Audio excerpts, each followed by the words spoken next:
तो नाभि के द्वारा आप बहुत सी बीमारियों को दूर कर सकते हो। अगर नाभि के बारे में जानकर खाली एक इंसान नाभि देखना भी सीख जाए सही ढंग से, तो वो करीबन 15-20 बीमारी लाइलाज ठीक कर सकता है सिर्फ नाभि के द्वारा भी। नाभि को खाली पेट बार बार रगड़ोगे मसलोगे तो उसके अंदर दबाव बन के परमानेंटली वो कमजोर होकर खराब हो जाती है। खराब होने से या तो आपको हार्ट को खराब करेगी, या लंग्स को खराब करेगी, या कमर जाएगा, घुटना, मतलब कुछ भी शरीर का सत्यानाश कर सकती है। इसलिए इसको कभी भी खाली पेट बिल्कुल ना दिखाए, ये मेरी आपसे गुजारिश है। किसी को मैंने देखा, मेरे जो रोजमर्रा की जिंदगी में जो मैं यहाँ पे उपचार करता हूँ, मेरे पास बहुत से लोग आते हैं, इनके घुटने में दर्द मिलता है, कमर में दर्द और पैरों में दर्द, और उनकी सिर्फ नाभि ठीक करता हूँ, उनका घुटने का दर्द चला जाता है, पैरों का दर्द और कमर का दर्द। नमस्कार दोस्तों, मेरे साथ हैं हरिकेश चौहान जी। ये नाड़ी परीक्षण और आयुर्वेद के गहन जानकार हैं और नाड़ी परीक्षण से लोगों के रोगों का सही कारण पता करते हैं और फिर कारगर इलाज करके उनके रोग ठीक करते हैं। हमने इनके कुछ वीडियो पहले दिखाए थे। आपको बता दें कि इनका मोटिव ये है कि जो नाड़ी परीक्षण की विधा है वो जो लुप्त होती जा रही है वो आगे बढ़े, और आयुर्वेद का बेस जो है वो नाड़ी परीक्षण है। मतलब कि आयुर्वेद की चिकित्सा लेने से पहले नाड़ी का सही परीक्षण करना जरूरी है, तभी उसकी सही चिकित्सा हो पाती है, इनका कहना। तो आज इनका वीडियो है नाभि हिलने पर, जिसे लोकल भाषा में धरण डिगना भी कहते हैं और भी अलग अलग उसके नाम से पुकारा जाता है। और हिंदी में आप समझे तो नाभि जो है, नाभि हिलना, वो उसके बारे में बताएंगे कि वो बहुत गलत तरीके से उसकी टेस्टिंग की जाती है, उसका इलाज किया जाता है, उससे नुकसान होता है। सही तरीका बहुत आसान है जो घर पर कर सकते हैं, वो क्या है जानते हैं हरकेश जी से। आपको बता दें, हरकेश जी को दिखता नहीं है लेकिन हौसला नहीं छोड़ा।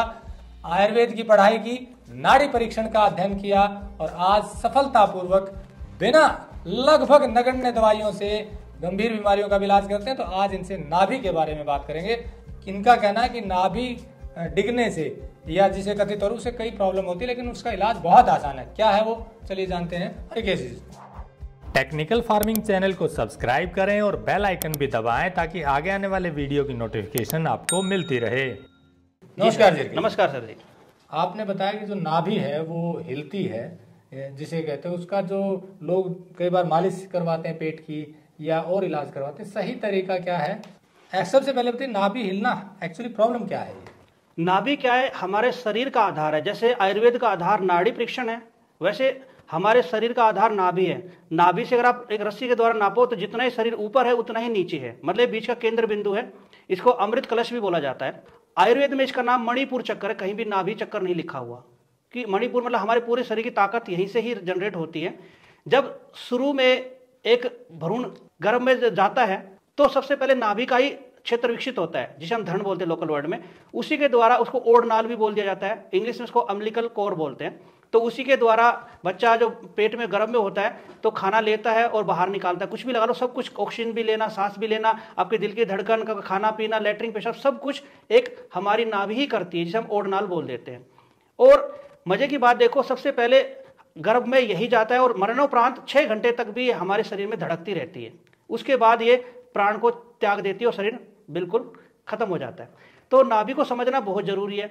और तकरीबन लोग नाभि को खाली पेट देखते हैं, और खाली पेट नाभि को कभी भी नहीं देखना चाहिए। कई लोग नाभि को बहुत ज्यादा मसलते हैं, वो भी नहीं करना चाहिए। क्योंकि देखो, मैंने बताया हमारे शरीर का मूलभूत एक आधार माना जाता है, तो आधार को अगर आप डिस्टर्ब कर दोगे तो हमेशा के लिए ही गड़बड़ हो जाएगा। कि हमारी एक्सल पावर यही है और कुछ नहीं है। इस नाड़ी के द्वारा पूरा शरीर संचालित रहता है, तो ये कभी भी अपनी जगह नहीं छोड़ती। जैसे मेरा नाक है, कभी डिग के कान की जगह पे नहीं आता, मेरा हाथ डिग के कभी भी पैर पे नहीं जाता, वो वही रहता है। उसमें दबाव बन सकता है तो बीमारी का रूप ले लेता है। जैसे हमारी नाभि यही है और ये हमारे पेट में 12 जगह पे काम कर रही है, ठीक है। और इसके 4 केंद्र बिंदु मुख्य होते हैं, इसलिए नाभि हमेशा 4 प्रकार की मानी जाती है। तो धड़ से हम लोकल वर्ड में धड़ बोलते 4 होती है, लेकिन होती चारों ही सुंडी के अंदर, नाभि के अंदर से बोलते हैं। नाभि मतलब सुंडी, ठीक है, इसको नेवल बोला जाता है इंग्लिश में। तो जैसे मान के चलो मेरे ऊपर की तरफ वात बढ़ गया है, पित्त बढ़े, कुछ भी, तो यहाँ पे दबाव बना तो क्या होगा, मेरे को कब्ज लग जाएगी। नाभि मेरी यही है, लेकिन यहाँ पे आपको पल्पिटेशन बढ़ जाएगी। लेकिन पल्पिटेशन गौर से देखो तो यहाँ पे भी होगी, लेकिन यहाँ पे बढ़ी तो मेरा भूख खराब हुआ। मेरी इस साइड में चली गई, होगी यहीं पे, यहाँ पे दबाव बना तो मेरे को लूज मोशन लग जाएंगे। इधर लगा तो पेट में बहुत ज्यादा गैस बनेगी। नीचे की तरफ गई तो हमारे जनांगों को डिस्टर्ब करती है, जैसे तिल्ली होगी, बच्चादानी और आदमी की पुरुष शक्ति। लेकिन होती है यहीं पे, बस उसका दबाव ऊपर नीचे हो जाता है। जैसे एक पाइप है, पाइप को आप दबा लो तो पानी आगे नहीं बहेगा, तो वो चीज है। तो गैस की प्रकृति बढ़ने से, पित्त की प्रकृति बढ़ने से ही हमारी नाभि डिस्टर्ब होती है और कुछ नहीं है। होती वहीं पे, वो कभी भी खिसकती नहीं है। दूसरा, हम नाभि को इस तरह से धागे से नापते हैं, वो भी एक बहुत गलत प्रक्रिया है, नहीं देखना चाहिए। क्योंकि इस साइड हमारा लेफ्ट साइड में हमारा हार्ट होता है और इस साइड में हमारा फेफड़े होते हैं, लंग्स। तो हमेशा हार्ट साइड की निपल पोन, हमेशा जो निपल होती है वो ऊपर होती है, तो उसको डायग्नोज करने का ये तरीका भी बिल्कुल गलत नहीं, कोई साइंटिफिक नहीं है। सबसे बढ़िया तरीका क्या है, हमारे शरीर में चंद्र रेखा और सूर्य रेखा होती है। नाभि देखने का तरीका क्या है, आप अपने हाथों को पहले अच्छी तरह से रब कीजिए, करने के बाद अपने फिंगर्स को ऐसे चेक कीजिए। आपकी लास्ट वाली उंगली की चंद्र रेखा यहाँ पर से मिलनी चाहिए, अगर मिल गई तो समझो सही है। मान के चलो मेरी ये उंगली नहीं मिल रही, मतलब मेरी लेफ्ट उंगली छोटी है, इट मीन समझो मेरी नाभि लेफ्ट साइड की तरफ गई हुई है, मतलब नाभि तो यही है लेकिन यहाँ पे दबाव बन गया।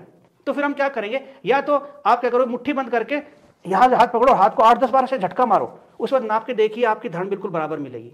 ये भी ना समझ में आया तो उंगली को ऐसे पकड़ खींच लीजिए, आपकी धड़ बिल्कुल वहीं पे आ जाएगी। दूसरा, बहुत ज्यादा आपकी डिस्टर्ब रहे तो आप प्राण मुद्रा लगाइए रोजाना 15-20 मिनट, आपकी हमेशा के लिए धड़ नॉर्मल हो जाएगी। तीसरा तरीका, आपको धड़ बैलेंस करने के लिए कोई भी रुई ले लीजिए, ईयर प्लग ले लीजिए। हमारा जो सीधा एरिया होता है सूर्य नाड़ी, और यहाँ पे होती है चंद्र नाड़ी। मतलब शरीर में जब गर्मी बनती है तो नाभि सरकती है, उसकी गर्मी कम कर दो, नाभि अपने आप नॉर्मल आ जाती है, मतलब उसमें दबाव बढ़ जाता है पेट में कहीं भी। तो अब हम जैसे मैंने सूर्य नाड़ी मैंने ये बंद कर दिया, ईयर होल, मतलब मेरी सूर्य ऊर्जा एनर्जी, ये देखिए मेरे कान में रुई लगी, तो मैंने सूर्य नाड़ी जो है मेरी वो मैंने बंद कर दी, मतलब मेरे अंदर ठंडक आनी शुरू हो गई और नाभि की गर्मी शांत हो गई, मेरा नाभि का सिस्टम अपडेट हो गया। अगर रोजाना आधा घंटा भी लगाई जाए नाभि वाले इंसान को तो परमानेंटली उसकी नाभि अपने आप ही स्वस्थ हो जाती है। ये छोटा सा तरीका है करने का। बाकी इसमें शस्कासन बहुत अच्छा काम करता है, पारस मुद्रा बहुत अच्छा काम करती है, प्राण मुद्रा। ये अगर तीनों का भी लगातार इंसान अगर रोजमर्रा की जिंदगी में इस्तेमाल करे तो नाभि कभी भी खराब नहीं होगी। अब खाली पेट धड़ क्यों नहीं देखनी, जैसे आपके पास कोई मोटरसाइकिल है, गाड़ी है, अगर उसका इंजन ऑयल निकालने के बाद में बोलो इसको स्टार्ट करो तो बार बार स्टार्ट करोगे तो वो इंजन सीज हो जाता है। उसी तरह से अगर नाड़ी को नाभि को खाली पेट बार बार रगड़ोगे मसलोगे तो उसके अंदर दबाव बन के परमानेंटली वो कमजोर होकर खराब हो जाती है। खराब होने से या तो आपको हार्ट को खराब करेगी, या लंग्स को खराब करेगी, या कमर जाएगा, घुटना, मतलब कुछ भी शरीर का सत्यानाश कर सकती है। इसलिए इसको कभी भी खाली पेट बिल्कुल ना दिखाए, ये मेरी आपसे गुजारिश है। हमेशा इसको भरे पेट ही दिखाना चाहिए अगर कोई जानकार है तो, लेकिन इसको रगड़वाइए कभी मत। मतलब ये है कि आपका कहना है कि नाभि हिलती नहीं है, वो उसका प्रेशर बनता है तो कहीं दूसरी जगह धड़कन महसूस हो सकती है, उसकी पल्पिटेशन महसूस हो सकती है जी। अदर और उसको मसलवाने से भी कोई लाभ नहीं होगा। जो आपने मुद्राएं बताई उसके से उसका इलाज संभव है। संभव, बिल्कुल संभव है। इसके मतलब प्रेशर बनने से दिक्कतें क्या क्या हो सकती है वो भी थोड़ा बताइए। जी, किसी को मैंने देखा, मेरे जो रोजमर्रा की जिंदगी में जो मैं यहाँ पे उपचार करता हूँ, मेरे पास बहुत से लोग आते हैं, घुटने में दर्द मिलता है, कमर में दर्द और पैरों में दर्द, और उनकी सिर्फ नाभि ठीक करता हूँ, उनका घुटने का दर्द चला जाता है, पैरों का दर्द और कमर का दर्द। तो वो लोग परेशान रहते हैं, मेरे पास 10-10 साल से घूम रहे इधर उधर, उनकी कमर का दर्द ठीक नहीं हो रहा, और कमर के एक्सरे में सब कुछ नॉर्मल, एमआरआई में कोई दिक्कत नहीं है, ना ही तो कोई कैल्शियम की कमी है, ना ही वर्टिब्रा डिस्टर्ब है, मतलब मड़के नहीं सरके हुए। घुटने में कोई भी सिनोवियल फ्लूइड, मतलब बोलते ग्रीस, वो भी कम नहीं है, बिल्कुल लचीले, लेकिन फिर भी घुटने में दर्द है। लेकिन उनकी मेन प्रॉब्लम क्या थी, नाभि के अंदर दबाव हो रखा था, वो दबाव की वजह से वहां पे घुटने में, कमर में दर्द आ रहा, पैरों में दर्द आ रहा, सिर में। लेकिन हमने क्या किया, नाड़ी में देखा कि धड़ उनकी कमजोर है, तो धड़ को मजबूत करने के हमने योगा बताए। पेट के अंदर कुछ लुब्रिकेशन, घी, गाय का घी डलवाया उनकी नाभि के अंदर ताकि मजबूत हो जाए। ये प्राण मुद्रा लगवाई, पारस मुद्रा लगवाई, सीधे कान में रुई लगवाई, उससे उनकी धड़ नॉर्मल आई, उनका घुटने का दर्द भी गया, पैरों का दर्द भी गया, गर्दन का भी गया, और बाकी कमर भी ठीक हुई। तो नाभि के द्वारा आप बहुत सी बीमारियों को दूर कर सकते हो अगर नाभि के बारे में जानकर। खाली एक इंसान नाभि देखना भी सीख जाए सही ढंग से तो वो करीबन 15-20 बीमारी लाइलाज ठीक कर सकता है सिर्फ नाभि के द्वारा भी। तो दोस्तों, जैसा हरकेश जी ने बताया कि नाभि जो है वो कहीं डिगती नहीं है, कहीं हिलती नहीं है, वो बस उसकी महसूस, धड़कन महसूस अलग अलग जगह हो सकती है, इसलिए उसको कहीं रगड़वाना मसलवाना नहीं चाहिए। सिंपल तरीके जो बताए उनको आप घर पे यूज करेंगे, प्रयोग करेंगे, अप्लाई करेंगे तो ठीक हो सकते हैं। ज्यादा जानकारी चाहिए तो व्हाट्सएप नंबर दिया हुआ है, आप व्हाट्सएप पे ही आप मैसेज करेंगे तो आपको जो है उत्तर मिल जाएगा। फोन शायद कई बार उठाना संभव नहीं हो पाता है। आगे भी हम आपको ऐसे ही वीडियो दिखाते रहेंगे जिससे कि आपको लाभ हो। आपको बता दें, ऐसे लोगों का इंटरव्यू, किसानों का इंटरव्यू सब हम निःशुल्क करते हैं। हमारी कोशिश सिर्फ इतनी है कि अच्छी चीजों को बढ़ावा मिले और आपको लाभ हो और अच्छी विधा को भी बढ़ावा मिले। नमस्कार, जय हिंद। अगर आपको यह वीडियो पसंद आया है तो ज्यादा से ज्यादा लाइक और शेयर जरूर करें। साथ ही चैनल को सब्सक्राइब करना ना भूलें।